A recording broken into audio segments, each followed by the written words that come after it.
Hello and welcome to the 5th episode of the Eternal Deck History series. In this series I talk about the history of a specific archetype in detail, in this case about Hooru Control. The main basis for that will be my archive of Throne Tournament deck lists, and I will try to fill in the gaps with what I can find on YouTube, Discord, Eternal Warcry and Reddit, but you have to keep in mind that I wasn't around for all of Eternal's history and that it can be tough to find detailed information on how a deck developed between tournaments. All deck history videos will follow the same general structure, which you can see on screen now. Firstly, I will shortly talk about the defining features of the deck, the parts that stayed constant throughout all of the deck's history. After that, I will go through the history of the deck in chronological order, divided into core phases, 7 in the case of Hooru Control. I will show example deck lists from those phases and talk about the card choices and general developments and the reasons behind them. At the end, I include one or more modern versions of the archetype, either from someone else or made by myself, and shortly talk about them.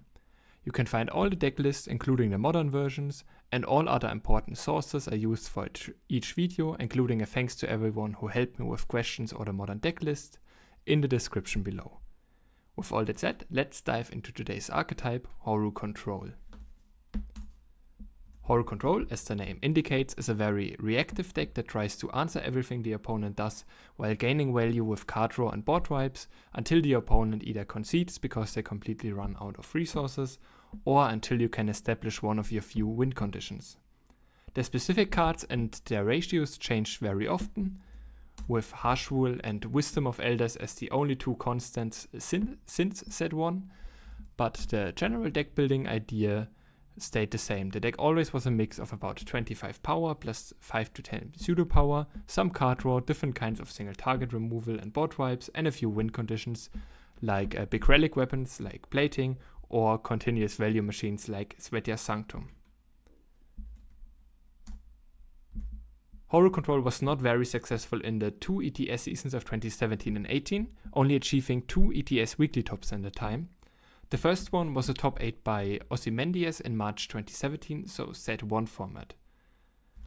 The aforementioned deck building was already there. The deck had efficient single target removal like Vanquish, board wipes like Harsh Rule and Lightning Storm, card draw spells like Wisdom of Elders, and win conditions like Channel the Tempest.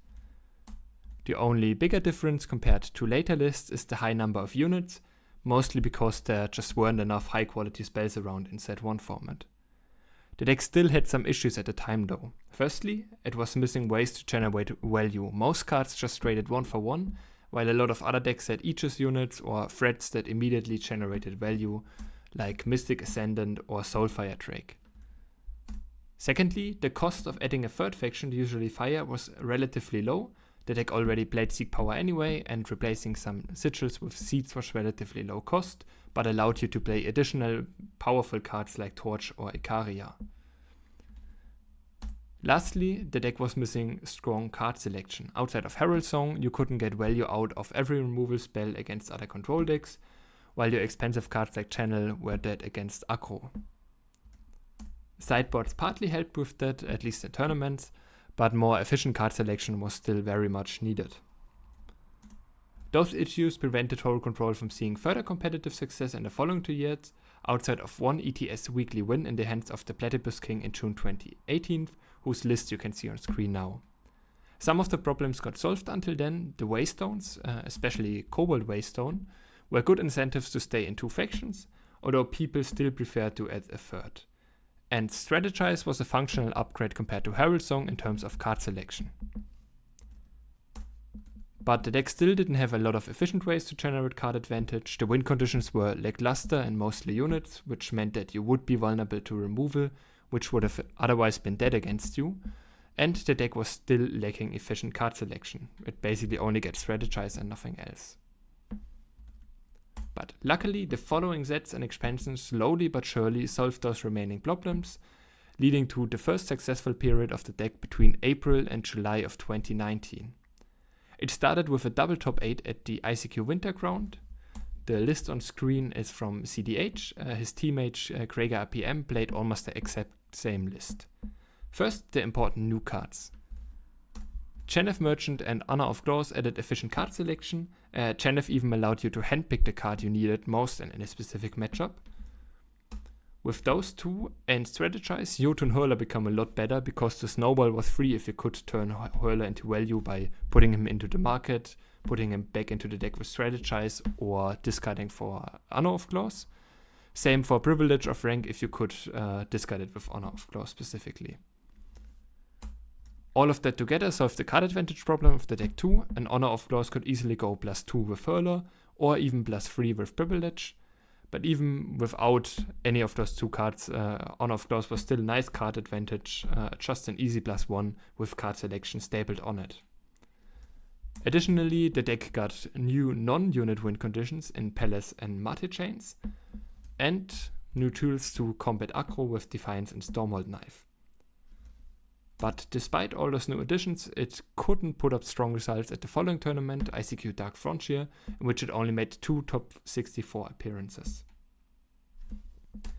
It still needed one last push, which came with the release of Set 6, Dark Frontier, on May 9th, 2019. That set gave the deck the strongest win condition so far, Svetja's Sanctum, at least for the 1 month before it got nerfed to 6 power.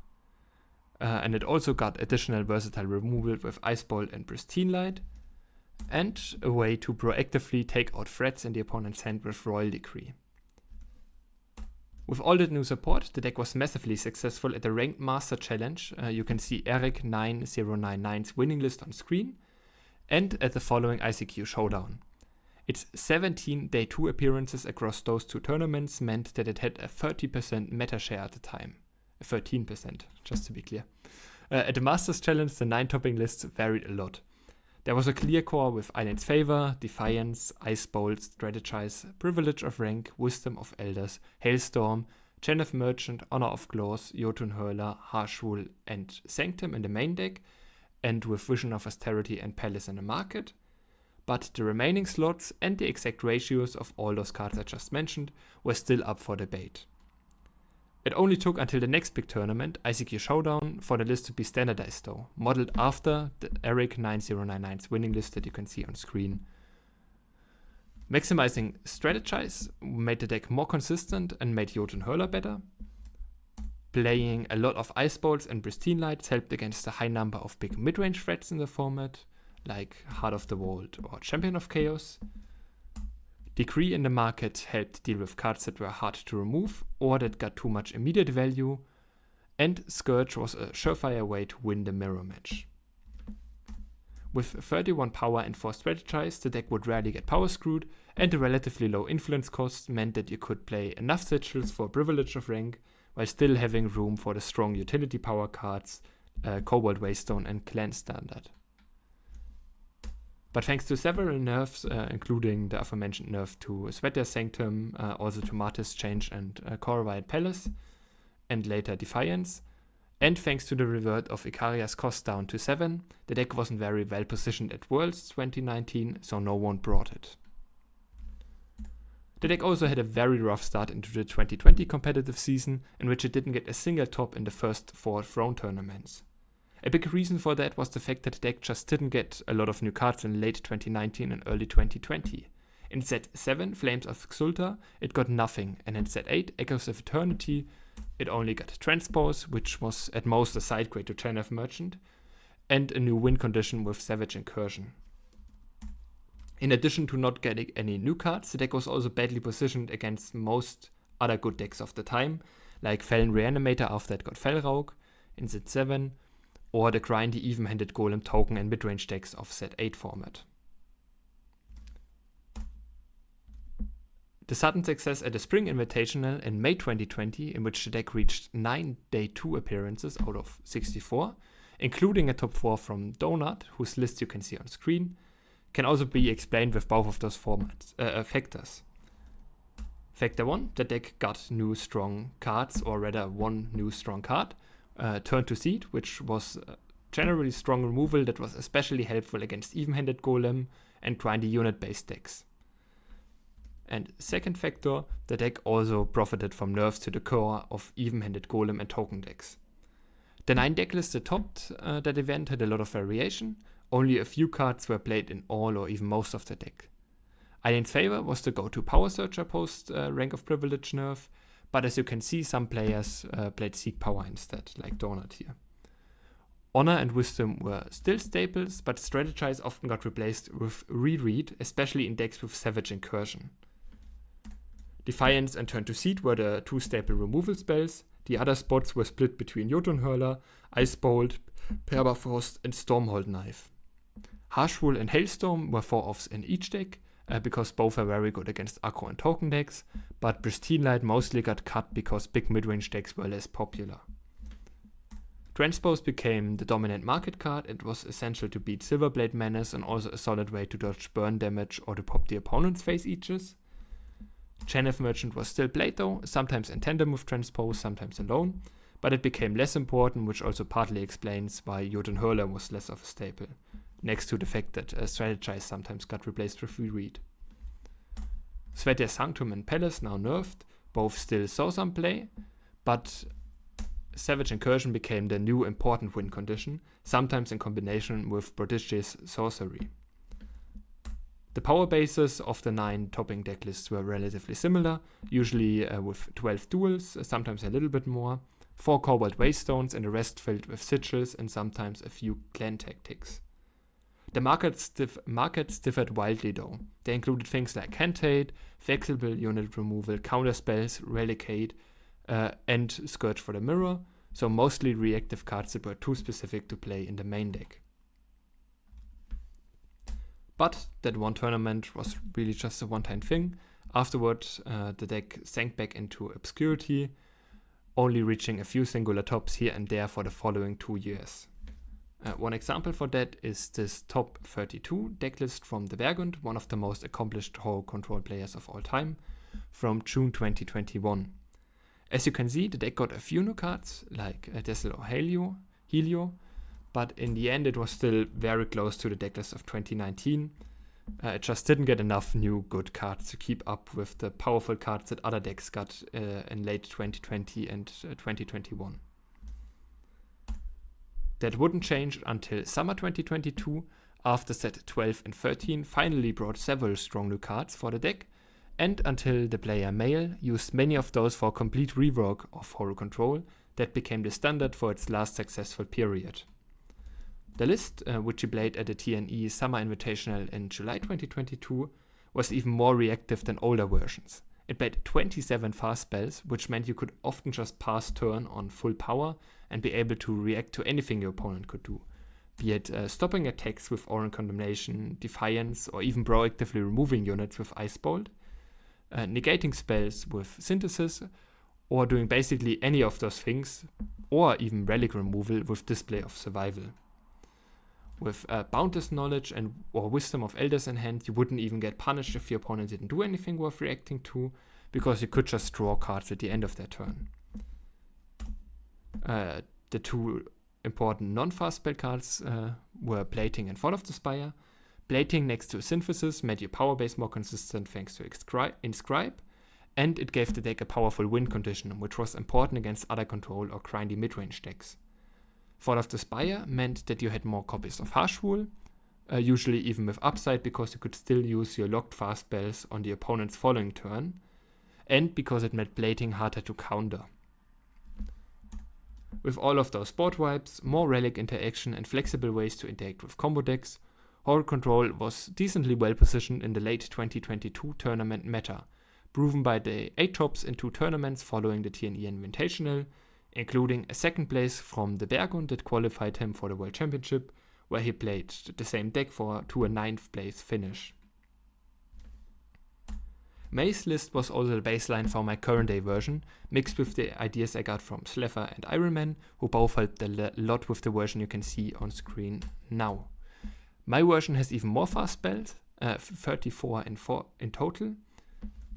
The new ones are Icy Scrying, which is a great card draw for the deck. Snowballs help with smaller units and especially relic weapons, and they can kill sites in combination with the market copy of Incursion.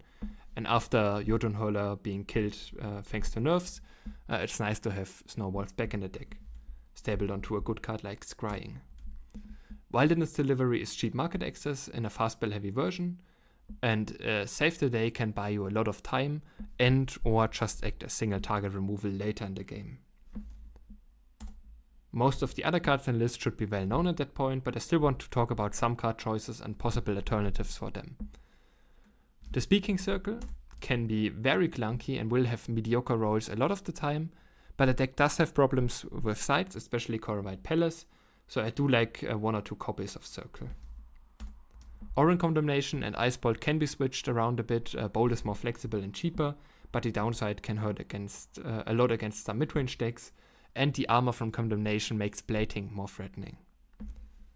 Speaking of plating, you can play less copies of it if you don't want to go for heavy Justice influence, or if you see a lot of cheap relic removal, especially fast speed relic removal, but then you also need more win conditions. If you go for 4 plating, like I did in my version, you do need a lot of duels to make the 4 Justice and turn 8 more reliable, 18 duels in my case, which then also helps with Orange Condemnation, Save the Day, and Fall of the Spire, which is why I played them over other alternatives that you might have to consider if you don't play as many Justice influence sources. Hailstorm and Heavy Hail could switch places, but I haven't seen as many problematic 4 health or Aegis units recently, so Hailstorm seems a bit better to me. Delivery can be replaced with Channel Merchant. In that trade-off, you do lose the fast speed phase Aegis of Mistral Drake, but you can kind of make up for that by playing a few more copies of Island's Favor. And you do, on the other hand, get the option to play Royal Decree in a market with Chenef, which helps against combo decks and against cards that are hard to remove or have immediate effects. And the body of Chenef Merchant is also generally better against aggro, relic weapons, which can be really annoying sometimes, and it can help you kill sides. But you do have to take into account that it does get countered by Dean's Chamber and of course also by Crown Suppressor. So if you see a lot of Skycrack Sling, for example, it might be better to play Delivery. Lastly, you can try Honor of Claws instead of Boundless Knowledge, or even go for a split of them. Boundless is better in the very late game, but early on it can really help to dig a card deeper with Honor of Claws. I'd say it also depends on if you want to go for a very reactive list that passes with a lot of remaining power and then reacts with fast spells often, like my version, or if you want to go for a more proactive version with less fast spells. So for example, in that version you would also play Channel Merchant instead of Delivery and turn to Seed instead of Condemnation. And if you go that route, then Honor of Claws probably better. You could still play like 1 or 2 Boundless, but I would play more Honors in that version. So to summarize, the deck has a very clear core, but it also has a lot of cards that do similar things similarly well, which you can test at different ratios to see what works best for you against whatever decks you run into. Even with the quote-unquote perfect version, you will struggle to answer everything every time. That's just the downside of control decks in formats with a lot of variety. You just can't react perfectly to everything. But I think Hooru Control is one of the better control decks in Throne right now, and definitely good enough to climb the ladder. If you're fine with longer games, of course. This marks the end of the 5th episode of the Eternal Deck History series. You can find all sources and decklists in the video description, and if you haven't already, you can check out the other Deck History and Eternal Top 10 episodes on my channel. Thanks everyone for tuning in. Have a nice rest of the weekend.